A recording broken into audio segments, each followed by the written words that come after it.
The truth hit me like a blow to the chest when I realized I was expected to father a child that couldn't possibly be mine. My name is Cody Johnson, and I'm 34 years old. Each morning now, I wake at dawn in the house I built with my own hands, drinking coffee alone where a family should be. Charmaine Johnson, my wife of 5 years, betrayed our vows with Andre Cole, her co-worker, a man who now shares her life in ways I once thought were mine alone.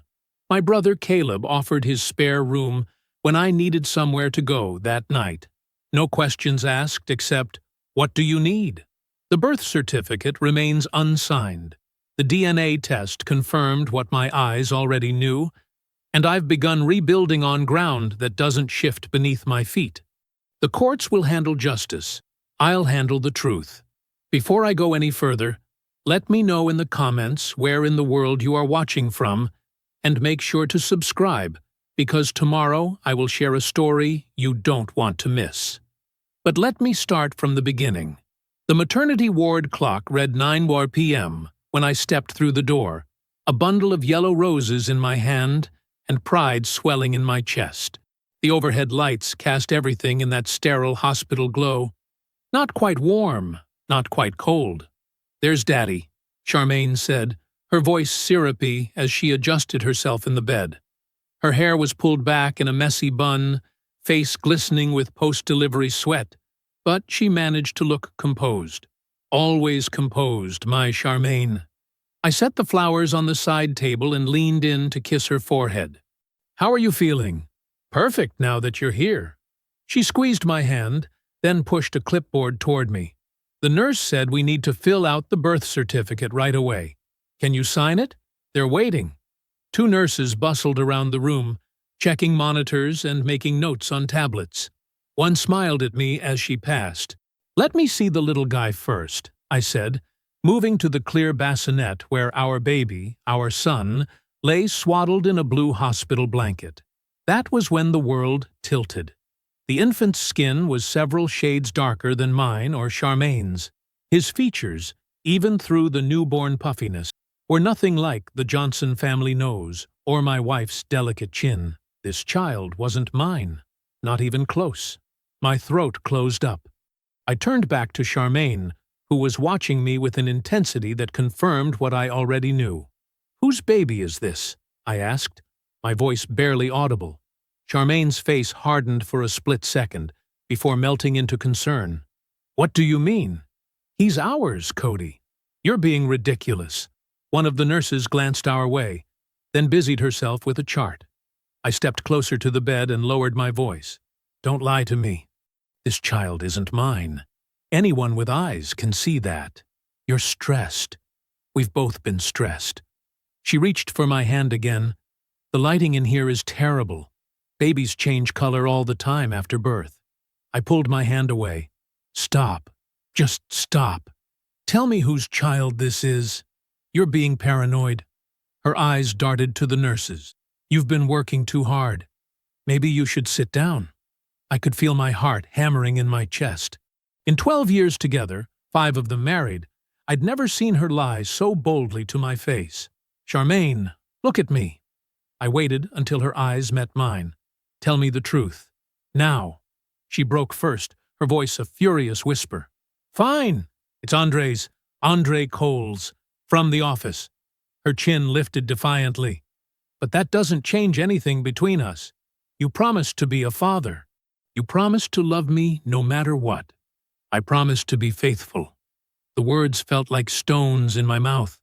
"I promised to build a family with you, not raise another man's child that you tried to pass off as mine.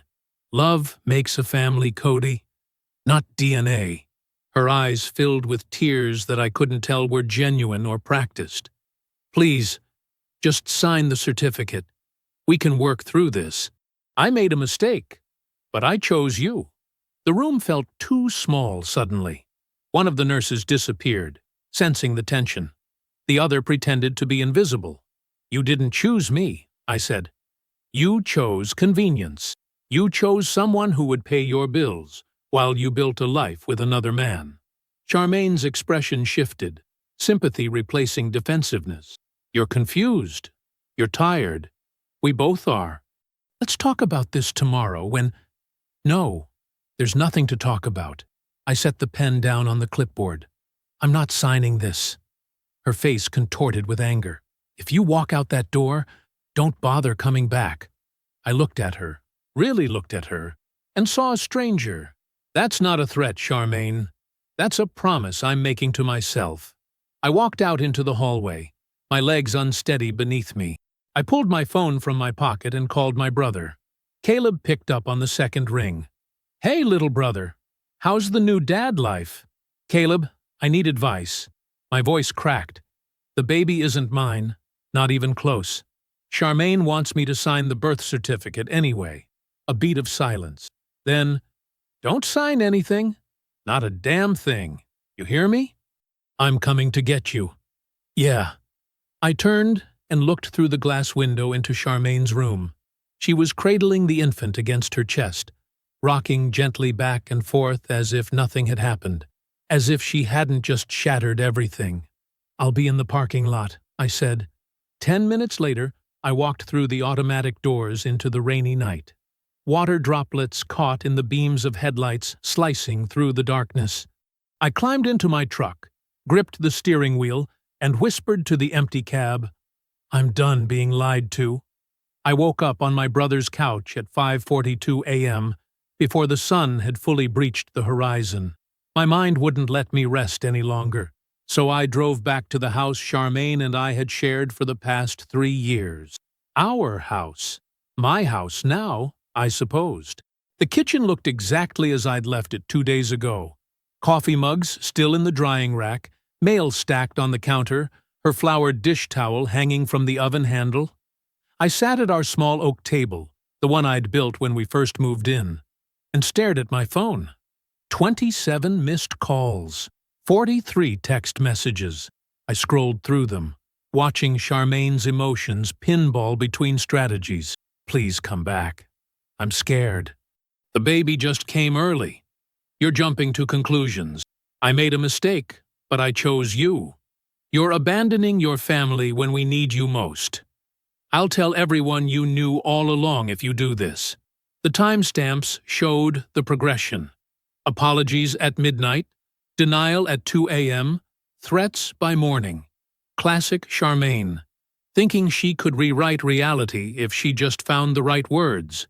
I remembered the distance that had grown between us over the last 7 months, the late nights at work, the sudden password changes on her phone, how she'd stopped asking me to feel the baby kick. It all made sickening sense now. My thumb hovered over the delete button. Was there anything worth saving here? Any truth hidden in the flood of manipulation? I hit delete on the entire conversation thread and set my phone face down.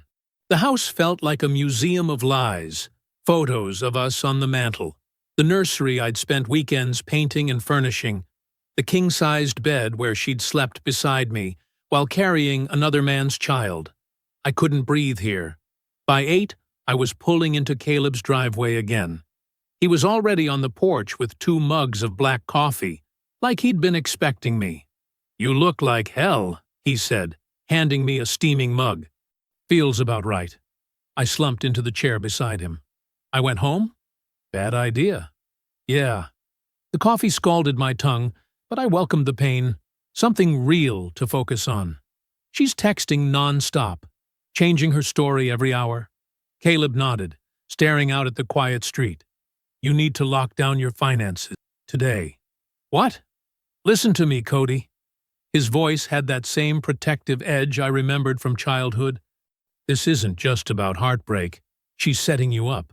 If she gets desperate enough, she'll clean out your accounts before you can blink. The thought hadn't even occurred to me yet. I was still processing the betrayal, still trying to understand how someone could lie so completely. But Caleb was right. This wasn't just emotional. It was tactical. I've seen guys in your position lose everything, he continued. You need a lawyer. And you need to protect what's yours before she tries to claim it. 3 hours later, I sat across from a bank manager who carefully avoided eye contact as I froze our joint checking and savings accounts. Marital dispute, was all I said, and she nodded like she'd heard it 1,000 times before. Maybe she had. By afternoon, I was sitting in a downtown office across from Anissa Shah, the attorney Caleb had recommended. Her office was modern, but understated, with degrees framed on the wall and a desk clear of everything except a notepad, pen, and a single photograph of what looked like her niece. "Tell me everything," she said. "Start with when you first suspected." "That's just it," I said, leaning forward. "I didn't. Not until I saw the baby." She raised an eyebrow but didn't interrupt as I laid out the whole story. The hospital, the texts, everything. "We need a DNA test immediately," she said when I finished. "And I need you to forward me every communication she sends. Don't delete anything else. Document everything." I nodded, feeling strangely calm. Having a plan helped. "This isn't uncommon, Mr. Johnson," she added, her voice softening slightly. "And the law is on your side if we move quickly and carefully." That night, after I'd packed a bag and decided to stay at Caleb's until things settled, one final text came through. "If you won't be his father, I'll make sure you pay anyway." I stared at the words for a long time. There it was. The mask completely dropped. This wasn't about love or family or even the child. This was about money and control. Before leaving, I walked through the quiet house one last time. In the hallway, our wedding photo hung in its silver frame, Charmaine in white, me in my only suit, both of us smiling like we had all the answers. I lifted it off the wall and set it face down on the entryway table as thunder rolled in the distance. Monday morning's weak sunlight barely penetrated the high-rise windows of Anissa Shah's downtown office. I sat across from her sleek desk, sliding my phone toward her with screenshots of Charmaine's messages displayed. "She's been all over the place," I explained, watching Anissa's eyes scan through the texts. First it was, "I'm sorry, please come home." Then, "You're overreacting. The baby just came early." Then, threats about making me pay anyway. Anissa's face remained professionally neutral, but I caught the slight tightening around her eyes. She scrolled through dozens of messages, occasionally jotting notes. "This one's particularly interesting," she said, pointing to a text from Saturday night. "The birth certificate deadline is next week. You will be listed as the father one way or another." "Can she do that?" I asked, my stomach knotting. Anissa set my phone down. "Not if we act now. The hospital typically submits paperwork within 5 days. And since you didn't sign at birth, we have a window." She pulled a legal pad toward her. "I'm drafting an emergency petition to prevent your name from being added without DNA confirmation. We'll file it this afternoon." I nodded, relieved someone knew exactly what to do. My mind had been a fog bank for days. "Meanwhile," she continued, "we need to protect you financially. Have you secured your accounts? I froze our joint checking and savings on Friday." "Good. Now close them completely. Open new accounts at a different bank. And lock your credit lines, all of them." "My credit?" "It's not uncommon for spouses to open cards in their partner's name during separations." Her voice was matter-of-fact, like she was discussing the weather instead of the implosion of my life. Better safe than sorry. By noon, I'd signed the petition and a stack of other legal documents. By 3, I'd spent my lunch hour at a new bank opening accounts only in my name. By 5, I'd placed freezes on my credit reports and changed every password I could think of. It felt like dismantling the infrastructure of our marriage, piece by piece. That evening, I pulled into Caleb's driveway with just my worn leather tool bag and a single suitcase. He met me at the door with a beer and a gruff pat on the shoulder. "Guest room's all yours," he said, leading me down the hall. "Not fancy, but it's quiet." The room was small but clean. A twin bed, dresser, and nightstand. Plain beige walls. No memories. "Perfect," I said, meaning it. Later, scrolling through my phone while Caleb grilled steaks outside, I froze when Charmaine's Instagram appeared in my feed. There she was, cradling the baby in the hospital, smiling radiantly at the camera. The caption read, "Our miracle boy and my rock, Cody. Counting the days until we're all home together." 200 likes, dozens of congratulatory comments. My hand shook as I showed Caleb when he came back inside. "She's creating a public narrative," he said, jaw tight, "making you look like the deserter when she knows damn well what she did." I called Anissa immediately, barely containing my anger. "Don't engage," she advised, her voice calm but firm. "Document everything, but don't comment. Don't react online. Truth wins quietly, Mr. Johnson. Let her create contradictions we can use later." Wednesday morning, Anissa emailed me a copy of the formal DNA test request she'd sent to Andre Cole through his workplace email. "Corporate addresses create paper trails," she explained. "He'll have to acknowledge receipt." By that afternoon, Andre had responded. Anissa forwarded his message to me. "This is between married adults. I have no obligation to participate in testing for another man's child. Please direct all communications to my HR department if you continue to harass me at work." "He's nervous," Anissa noted when I called her. "Arrogant, but nervous. That's good for us." "Doesn't feel good," I muttered. "Patience, Mr. Johnson. We're building a case, brick by brick." Friday night, I sat at Caleb's kitchen table with my laptop, checking email before bed. A new message from Anissa appeared with the subject line, "Update, urgent." I opened it to find a forwarded legal notice. Charmaine had filed an initial custody inquiry with family court, a preliminary step toward establishing me as the legal father regardless of biology. I closed the laptop slowly, a cold certainty settling in my chest. Round one just started, I muttered to the empty kitchen. The Saturday morning sky had just lightened to a misty gray when I pulled up to Denise Harris's modest bungalow. I'd been surprised when she called the night before, her voice soft but determined. "Cody, I need to speak with you. Alone." I hadn't seen Charmaine's mother since Christmas dinner, when she'd watched us with those knowing eyes mothers seem to have. Back then, I thought she was just worried about her daughter's pregnancy. Now I wondered if she'd suspected something all along. I knocked quietly, shifting my weight on her front porch. The door opened to reveal Denise in a floral housecoat, her silver-streaked hair pulled back in a loose bun. "Thank you for coming," she said, stepping aside. "Coffee's fresh." Her kitchen smelled like cinnamon and something baking. Some memories don't change. Denise always had something in the oven when we visited. I remembered the first time I'd met her, how she'd sized me up with those same cautious eyes before deciding I was good enough for her daughter. "I won't waste your time," she said, setting a mug in front of me. "I need to know what's happening. Charmaine tells me you've abandoned her and the baby, that you're refusing to even see your son." The word "your" scraped against my nerves, but I kept my voice steady. "Did she tell you the baby isn't mine?" Denise's hands stilled on her mug. "She claims you're just confused, that you panicked." "I'm not confused, Denise." I pulled out my phone and showed her the messages from Charmaine, scrolling slowly through the contradictions, the admissions, the threats. Then I showed her a photo I'd taken of Andre's response to our attorney. Her shoulders sagged as she read. "Oh, Charmaine," she whispered. "I need you to know I didn't walk out on my child," I said. "I walked away from a lie." Denise was quiet for a long moment, staring into her coffee. Then she looked up, her eyes clear and sad.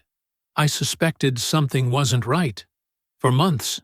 She smoothed her napkin with careful fingers. "Andre Cole was here often during her last trimester. Always when you were working. He'd bring these special smoothies. Said they were prenatal supplements. I thought maybe they were just close colleagues." My throat tightened. "How often?" 2, 3 times a week.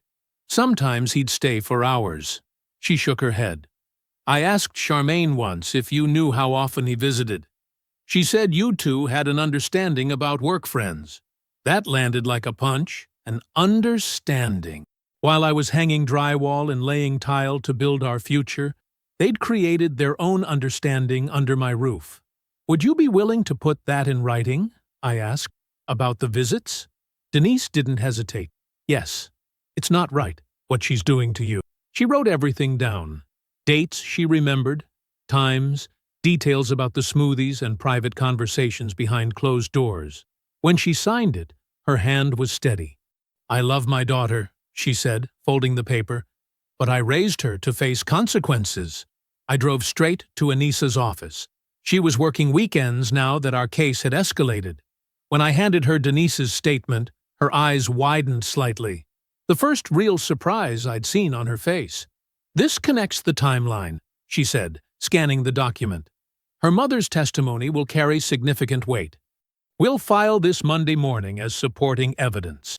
That afternoon, Caleb and I worked on a bathroom remodel job we'd started before everything fell apart. The physical labor felt good. Swinging hammers, tearing out rotten drywall, building something clean and new from the broken pieces. You're handling this better than most would, Caleb said during our lunch break, passing me a sandwich from his cooler. Don't have much choice, I replied. You always have a choice. Most guys would be raging, making threats, or drowning themselves at a bar. He took a long drink of water. Instead, you're building a case. Smart. She's going to fight dirty, I said, thinking of Denise's sad eyes. Count on it. Caleb nodded. The moment she realizes she's losing control, she'll escalate. But you've got truth on your side. Truth felt like cold comfort that evening when my phone lit up with new messages from Charmaine. This has gone far enough, Cody. You're breaking our family apart over one mistake. The baby needs you. I need you. Don't throw away years of love because you're hurt. You're better than this. Be the man I married, not this cold stranger. I didn't respond. Couldn't. What was there to say to someone living in their own carefully constructed reality? Just before midnight, I found myself driving past our house. My house. The one I'd spent weekends renovating. The back deck I'd built with my own hands. Lights glowed in the windows. Someone was moving inside. I parked across the street, engine off, watching. 20 minutes later, a car pulled into the driveway. Even in the dim glow of the porch light, I recognized Andre's sleek sedan. My heart pounded against my ribs. He was in my house, with her, with the child. I watched him enter without knocking, like he belonged there. 10 minutes later, he emerged, climbed back into his car, and drove away. With shaking hands, I raised my phone and photographed his license plate as he passed under a streetlight. Evidence. Everything was evidence now. My knuckles turned white against the steering wheel as I pulled away from the curb. I didn't follow him. Didn't need to know where he went. I had what I needed. Another piece of truth for Monday morning. Monday morning hit differently. I had evidence and momentum for the first time since walking into that hospital room. I handed Anissa the printouts, time-stamped photos of Andre's car outside my house, license plate clearly visible. These are from Saturday night. He walked in without knocking, stayed about 10 minutes. Anissa spread the photos across her desk, arranging them with the precision of someone building a case, brick by brick. This supports Denise's timeline, she said, clicking through her computer. We now have documented contact before and after the birth. The picture's becoming clearer. She turned her screen toward me, showing a draft notice to Andre's workplace. This is a formal notice of potential wage garnishment. If he refuses the DNA test, we'll move for a court order. His employer will receive this today. Will that work? I asked. People like Andre care about two things, image and money. She smiled thinly. This threatens both. I watched her print and seal the document, remembering a time when I believed problems could be solved with a handshake and honest conversation. That felt like another lifetime. What about Charmaine? I asked. She's playing the victim, but the evidence contradicts her story. Her mother's statement. These photos. Anissa tapped the envelope. We're building walls around her deception. Back at the construction site that afternoon, I lost myself in work, measuring twice, cutting once, the clean precision of angles and joints. The physical labor helped, but my phone buzzed constantly in my pocket. Charmaine had moved to hourly messages now, first pleading, "Please talk to me. We can work this out." Then accusatory, "You're being cruel. This isn't the man I married." Finally threatening, "My lawyer says I can still list you as father. Blood doesn't matter in marriage." I showed Caleb the last message during our break. "She's desperate," he said, handing the phone back. "That's actually good. Means she's running out of options." That evening, I was reviewing blueprints at Caleb's kitchen table when headlights swept across the front windows.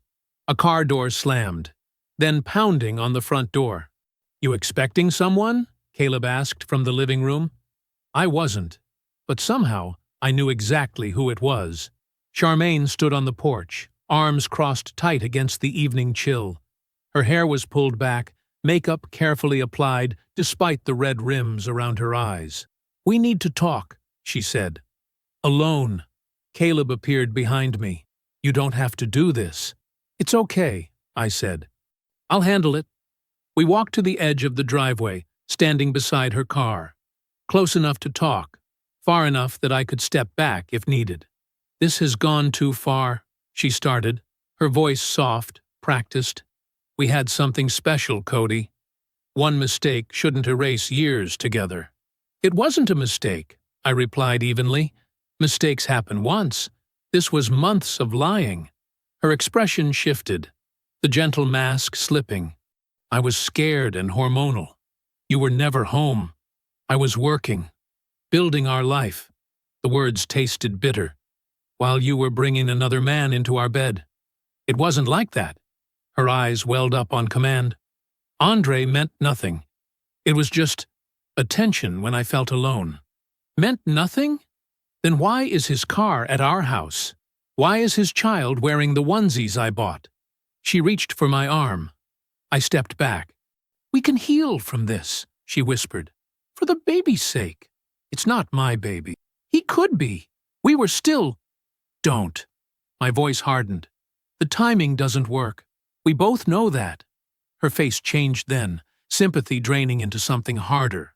"You're throwing away everything over pride," she snapped. "A real man would step up. A real partner wouldn't lie to my face," I countered. "Truth matters more than comfort, Charmaine." "Truth?" She laughed bitterly. "The truth is, you're abandoning me when I need you most. The truth is, you want me to pay for another man's choices." She slammed her car door open. "You'll regret this. My lawyer says the court will side with me. You'll still pay child support even if you won't be a father. We'll see what DNA says." "I'll take you down in court," she hissed, climbing into her car. "Everyone will know you walked out on your family." I watched her drive away, taillights disappearing down the street. Her threats echoed in my head, but for the first time, they sounded hollow. 3 days later, Anissa forwarded an email from Andre's company. His HR department had sent our notice to their legal counsel, who advised compliance with the DNA test. Friday evening, my phone rang as I swept up sawdust at the end of a long workday. "Good news," Anissa said, the smile evident in her voice. "He agreed to testing. Next Wednesday at 9 a.m. I leaned against the wall, exhaling a breath I'd been holding for weeks. Then, we'll finally see who's been lying.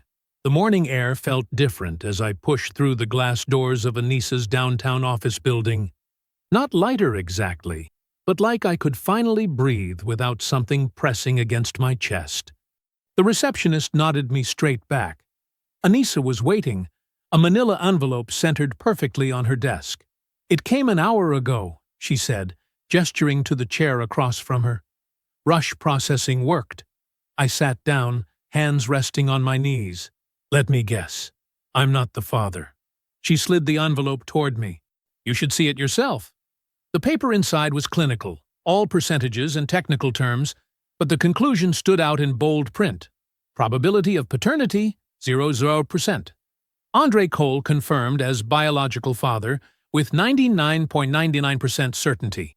Truth, printed in black and white. So now what? I asked, setting the results down. Anissa leaned forward. Now we file this with the court, notify Andre's legal team, and move to dismiss any claims Charmaine might make about your paternity. This document ends that fight. She won't give up that easily. No, Anissa agreed. She'll likely try another angle. People who've been caught in lies often become more desperate, not less. I rubbed my temples. What should I expect? She might claim abandonment, seek temporary spousal support, or try to divide assets unfavorably. Anissa tapped her pen against her legal pad. But this result removes her strongest weapon. You're not the father, period. I folded the paper carefully and slipped it back into the envelope. Send copies to everyone who needs them. I want this on record everywhere. For the first time in weeks, I slept that night without waking to check my phone. The next day at the construction site, I laughed at Caleb's terrible jokes. I stayed late finishing trim work, remembering why I loved this job in the first place. The tangible results, the straightforward honesty of wood and nails. Remember those old Western movies where there's that quiet moment before the storm hits? That was my week. 5 days of almost normal. I was grilling chicken on Caleb's back deck when he burst through the screen door, paper clutched in his fist. You need to see this, he said, thrusting the document at me. Court, letterhead. Emergency motion. Petitioner. Charmaine Johnson. My stomach clenched as I scanned the text. She claimed I had abandoned her during a vulnerable time, refused paternal responsibilities, and left mother and child without financial support. Attached was a grainy photo of me leaving the hospital that night, my back to the camera. Someone, a nurse probably, had captured the moment without my knowledge. Charmaine had labeled it proof of abandonment. There's more, Caleb said quietly. I flipped the page. Charmaine had submitted bank statements showing she'd withdrawn $3,200 from a joint savings account 2 days ago. Money I'd forgotten about. A small emergency fund we'd opened years earlier. She's trying to show she needed emergency funds because you cut her off, Caleb explained, though I understood perfectly what she was doing. I called Anissa immediately. I've already seen it, she said before I could speak. They delivered a copy to my office an hour ago. She's lying again, I said, pacing Caleb's deck. I didn't abandon anyone. I left after she admitted cheating. I know. Anissa's voice was measured, calming. But this is a tactical move. The hearing is set for Monday morning. She's hoping to force a temporary ruling before we can fully respond. Can she do that? She can try. Emergency motions sometimes get preliminary rulings, especially with a newborn involved. But we have the DNA results. We'll fight back. She paused. Cody, we need to act fast. I'll prepare our response tonight, but you should know.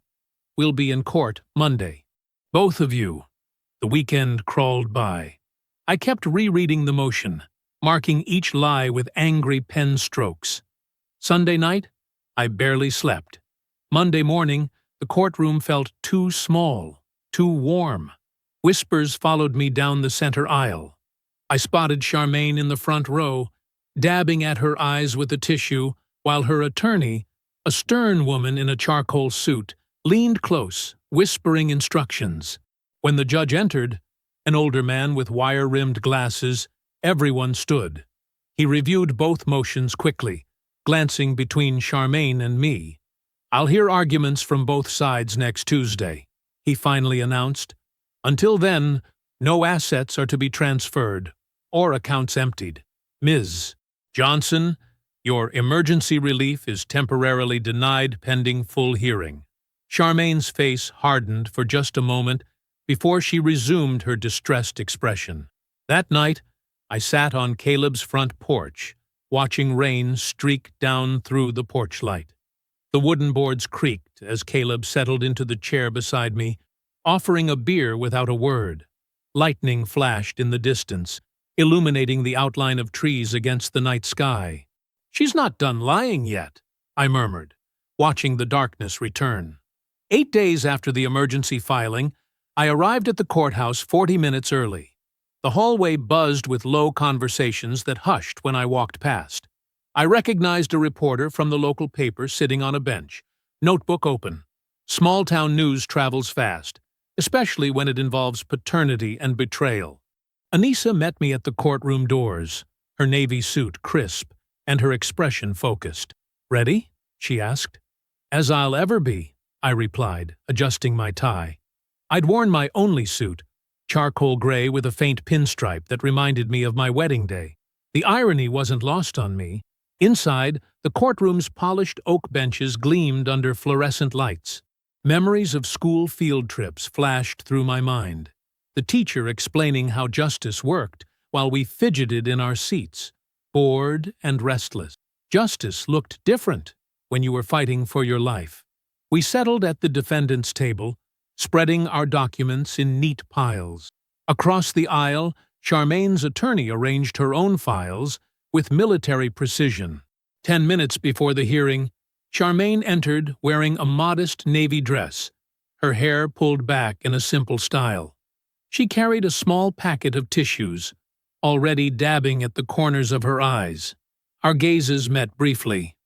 I expected anger, but her eyes held something worse. Practiced vulnerability, the look she'd perfected to make others protect her. The bailiff called the room to order. Judge Harmon entered, his gray hair and measured steps signaling years of experience. "We're here on the matter of Johnson versus Johnson," he began, reviewing his notes. "Ms. Peters, your client has filed an emergency petition regarding paternity and support. You may begin." Charmaine's attorney stood. "Your Honor, my client has been abandoned during the most vulnerable time in her life. After 5 years of marriage, Mr. Johnson walked out the night their child was born, leaving mother and infant without financial or emotional support." I clenched my jaw as the story unfolded. Charmaine's version of reality, where I was the villain who abandoned his family over unfounded suspicions. Charmaine took the stand next, her voice quivering as she described her confusion at my behavior. "I just wanted us to be a family," she said, wiping a tear. "When the baby came early, Cody just changed. He accused me of terrible things and left us alone in the hospital." Anissa remained perfectly still beside me, making minimal notes. She'd told me her strategy. Let her create the narrative she needs to defend. The more elaborate, the more places it can fall apart. When it was our turn, Anissa stood with quiet confidence. "Your Honor, before my client testifies, I'd like to submit several documents into evidence." She presented each piece methodically. The nurse's record showing I hadn't signed the birth certificate, Denise's affidavit about Andre's regular visits, screenshots of Charmaine's contradictory text messages, and finally, the DNA report. "The results are conclusive, Your Honor. My client is not the biological father of this child." A murmur rippled through the courtroom. I glanced back and spotted Denise sitting in the last row, her hands folded tightly in her lap. When our eyes met, she gave a small nod, relief etched in the lines of her face. When I took the stand, Anissa's questions were direct and simple. "Mr. Johnson, did you abandon your wife at the hospital?" "No," I said clearly. "I left after she admitted the child wasn't mine, after she confirmed Andre Cole was the father, and after she insisted I sign the birth certificate anyway." "And the joint accounts you froze?" "I secured them after receiving this text." I read Charmaine's threat aloud. "If you won't be his father, I'll make sure you pay anyway."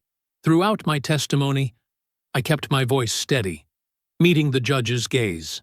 Charmaine stared at me, tears replaced by a cold glare. After both sides presented closing arguments, Judge Harmon removed his glasses and addressed the room. "Based on the evidence presented, I'm denying the emergency petition.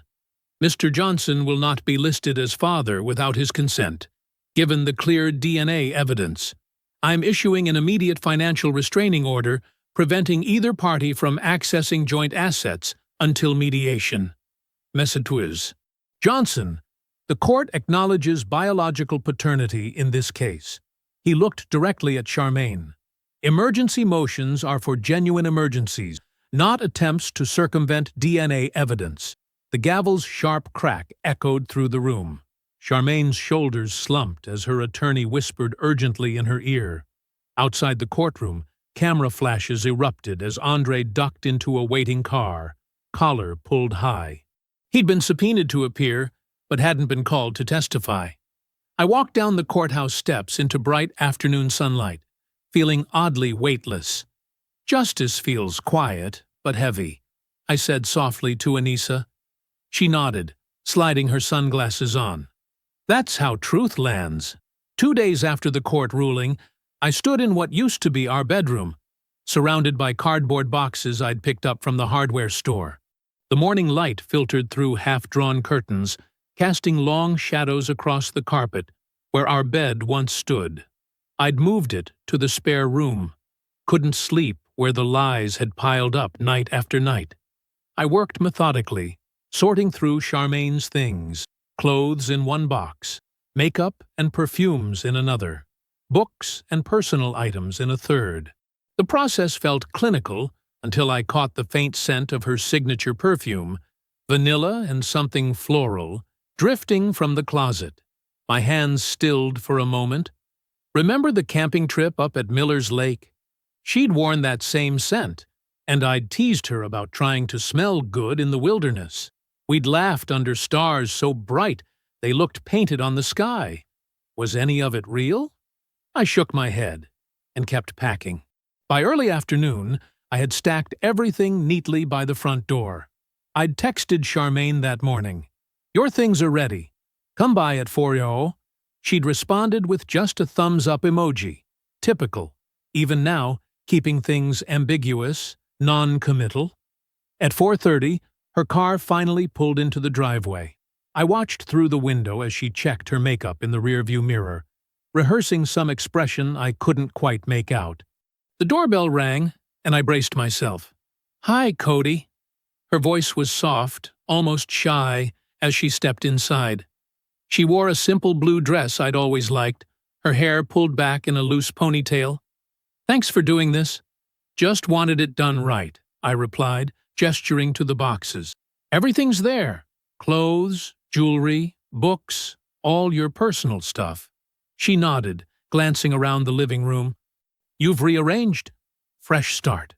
The silence stretched between us as she walked slowly around the room, fingertips trailing along the back of the couch. "You know," she finally said, turning to face me with that practiced vulnerability I'd come to recognize, "Andre was a mistake. The biggest one of my life." I leaned against the wall, arms crossed. "Is that right? We weren't even together that long. It was stupid, Cody. I was feeling ignored while you worked those long hours on the Henderson project." Her eyes met mine, wide and earnest. "We can rebuild. People overcome worse things all the time." I studied her face, the face I'd woken up to for 5 years, the face I'd trusted completely. "I'm not rebuilding ruins. That's cold," she whispered, her expression hardening. "After everything we shared? 5 years just thrown away." "You threw it away," I said quietly. "When you decided to lie about something this big." She stepped closer. "I made one mistake." "No." I shook my head slowly. "You made hundreds. Every day you didn't tell me. Every time you let me plan for a baby that wasn't mine. Every moment you let me believe in something false. So that's it?" Her voice rose slightly. "No second chances?" "Second chances are for accidents, not deliberate choices." She stared at me, tears welling in her eyes. For a moment, I almost believed them. "You're being cruel," she said. "Honesty isn't cruelty. It's closure." I helped her carry the boxes to her car in silence. As she loaded the last one, she paused, hand resting on the trunk. "You'll regret this," she whispered, not quite looking at me. I closed the trunk for her and stepped back without answering. I watched her drive away, taillights glowing red in the early evening, then went back inside and locked the door behind me. Over the next few weeks, I threw myself into reclaiming the house. I repainted walls, rearranged furniture, and replaced the living room carpet. Each change felt like washing away another layer of deception. A month after the court ruling, I received notification that Andre's wages had been garnished. The child support order had gone through, a quiet reminder that accountability still existed in this world. That evening, I sat on the front steps with a beer, watching as the moving company truck pulled away with the last of the old furniture I'd decided to donate. The sunset painted the street in warm amber tones as the truck disappeared around the corner. I took a slow sip from my bottle, feeling the tension in my shoulders finally begin to unwind. "It's my house again," I said softly to the empty street. 6 weeks later, I sat on my back steps with a mug of coffee, watching the morning light filter through the maple trees. The yard looked different now. I'd cleared out the tangle of weeds that had taken over during those chaotic months and planted new grass seed. Small green shoots were just beginning to push through the soil. The house behind me felt like mine again, too. I'd spent weekends repainting walls, refinishing floors, and replacing fixtures that reminded me too much of the past. Each repair felt like healing, methodical, purposeful work that let me think without drowning in thoughts. The morning air carried that perfect early autumn crispness. I breathed it in deeply, savoring the quiet. No texts to answer. No court dates to prepare for. Just the sound of birds and distant lawnmowers starting up down the block. I thought back to those first desperate days after the hospital.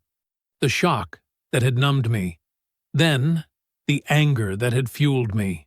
How could I have known then that I'd eventually find this stillness again?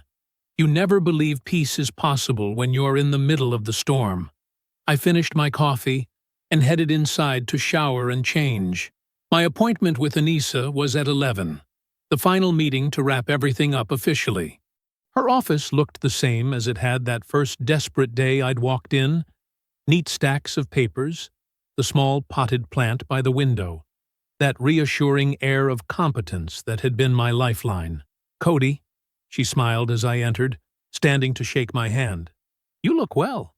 "Feel well, too," I said, settling into the chair across from her desk. She slid a folder toward me. "These are the final documents confirming closure of the divorce and financial independence. The judge signed off yesterday." She tapped a blue tab. "The highlighted section confirms that the paternity issue is fully resolved, with Mr. Cole legally established as the father." I flipped through the pages, scanning the formal language that put the final seal on everything we'd fought for. My signature looked steady on the last page. "So that's it?" I asked, closing the folder. "Really over?" Anissa nodded. "Legally speaking, yes. You and Charmaine Johnson are no longer married. Your finances are separate.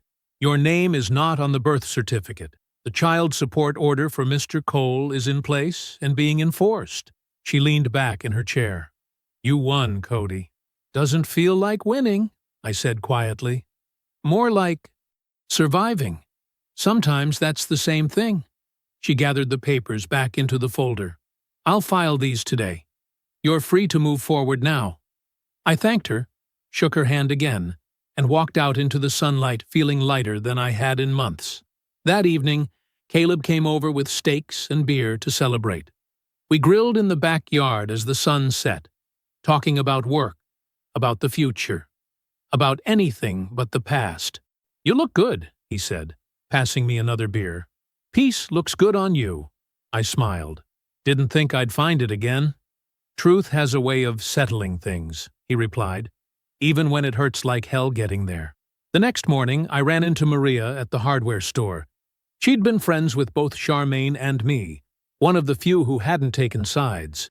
"Heard about Charmaine and Andre?" she said awkwardly, while we both pretended to study paint swatches. "What about them?" I asked. Maria shifted uncomfortably.